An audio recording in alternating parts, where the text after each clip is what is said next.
ആക്രമണത്തിൽ നിന്നും പിന്നോട്ടു പോകാതെ ഇറാനും ഇസ്രയേലും സൗദി അറേബ്യയ്ക്ക് നേരെ തുടരെ ആക്രമണം നടത്തുകയാണ് ഇറാൻ.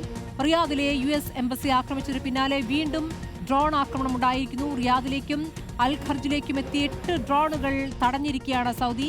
എംബസി ആക്രമണത്തിന് തിരിച്ചടി ഉടൻ ഉണ്ടാകുമെന്ന് ട്രംപ് ഭീഷണി മുഴക്കിയിരിക്കുന്നു. ഇറാഖിലെ എർബിലിലെ വ്യോമത്താവളം ലക്ഷ്യമിട്ട് ഇന്നും ആക്രമണമുണ്ടായി. അതിനിടെ ലെബനനിലെ ഹിസ്ബുള്ള കേന്ദ്രങ്ങളിൽ കടുത്ത ആക്രമണം നടത്തുകയാണ് ഇസ്രയേൽ.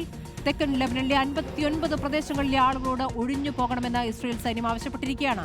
ഹിസ്ബുള്ളയും തിരിച്ചടിക്കുന്നുണ്ട്. വടക്കൻ ഇസ്രയേലിലെ റാമത്ത് ഡേവിഡ് വ്യോമത്താവളം ലക്ഷ്യമിട്ടു. ലോകരാജ്യങ്ങളെ വെല്ലുവിളിച്ച് ഹോർമൂസ് കടലിടുക്കും ഇറാൻ അടച്ചിരിക്കുകയാണ്.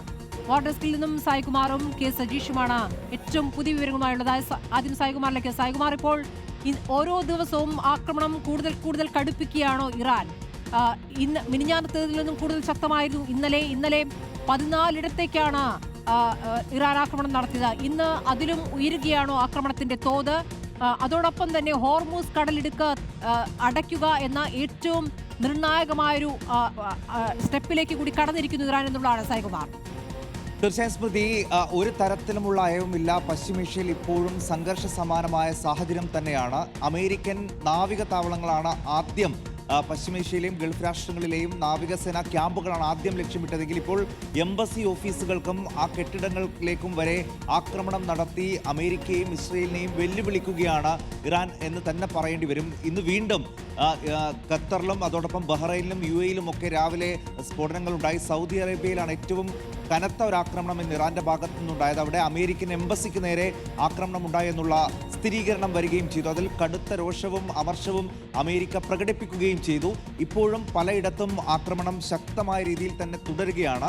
അതോടൊപ്പം തന്നെയാണ് ഹോർമൂസ് കടലിടുക്ക് അടച്ചുകൊണ്ട് വലിയ ഒരു വെല്ലുവിളി ലോകരാജ്യങ്ങൾക്കാകെ ഇറാൻ നൽകിയിരിക്കുന്നത്.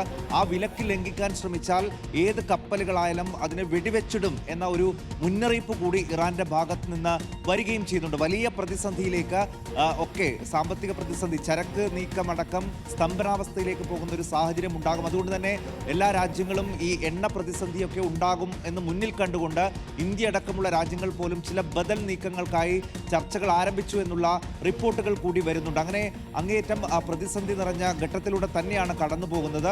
ഇത് അവസാനിപ്പിക്കുന്നതിൻ്റെ ഒരു സൂചനയും ഇപ്പോഴും കാണുന്നില്ല.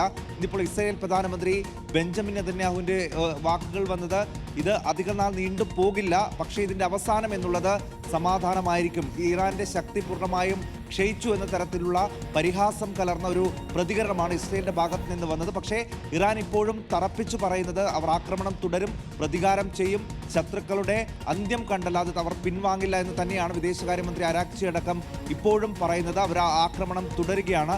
ബാലിസ്റ്റിക് മിസൈലുകൾ അടക്കം പ്രയോഗിച്ചുകൊണ്ടാണ് ഗൾഫ് രാഷ്ട്രങ്ങളിൽ പോലും അവർ അവരുടെ ആക്രമണങ്ങൾ ഇപ്പോൾ നടത്തുകയും ചെയ്യുന്നത്. എന്തായാലും ഇന്ന് അവർ തൊടുത്തുവിട്ട എല്ലാ മിസൈലുകളെയും നിർവീര്യമാക്കിയതായി ഖത്തറും കുവൈത്തും ബഹ്റൈനും ഒക്കെ പറയുകയും ചെയ്യുന്നുണ്ട്. പക്ഷേ ബഹ്റൈനിൽ നിന്നൊക്കെ ഇപ്പോൾ അടിയന്തരമായി ഈ US എംബസിയിൽ നിന്നുള്ള ആളുകളോട് പോലും ഒഴിഞ്ഞു പോകാനുള്ള നിർദ്ദേശം കൂടി ഇപ്പോൾ കൊടുക്കുകയും ചെയ്യുന്നുണ്ട്.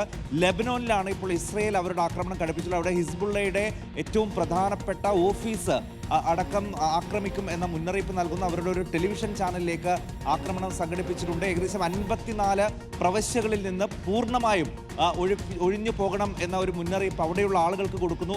അങ്ങനെ ഇറാനും ഇസ്രയേലും നേർക്കുനേർ തന്നെയാണ് ഇപ്പോഴും ഉള്ളത്. അശാന്തി നിറഞ്ഞ സാഹചര്യം തന്നെയാണ്. ഒരു തരത്തിലും ഇരു കൂട്ടരും ഇപ്പോഴും ആയുധം താഴെ വെക്കാൻ തയ്യാറായിട്ടില്ല.